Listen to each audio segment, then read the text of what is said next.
kan sa tuyang mga pag-iribas sa luwas kick-off kan BFP Iriga para man sa Fire Prevention Month gunya na bulan naging matrayumpo ka suodma Melchor Bonggol to sa detalye. Naging matrayumpo naging kick-off ceremony ka na Bureau of Fire Protection Iriga City ka suodma sa Iriga City Grand Stand.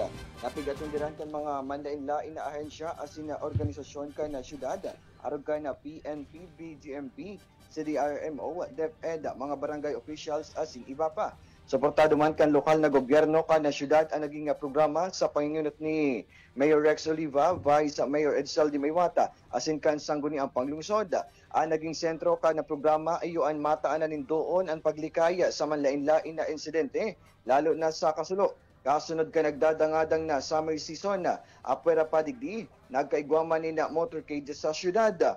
Mientras tanto, sigon ki BFP Fire Officer 3, Peter J. Pante, naging alerto o maging alerto subot sa anuman na oras asin erayo ang anuman na kagamitan sa mga kaakian na makausakan na kasulo. Siring man, kung igwasubot na kasulo, mag-apod tulo sa saindang BFP hotline number sa 0918-2417-43 o 423. Tanganing tulos maapula ang nasambing sulo.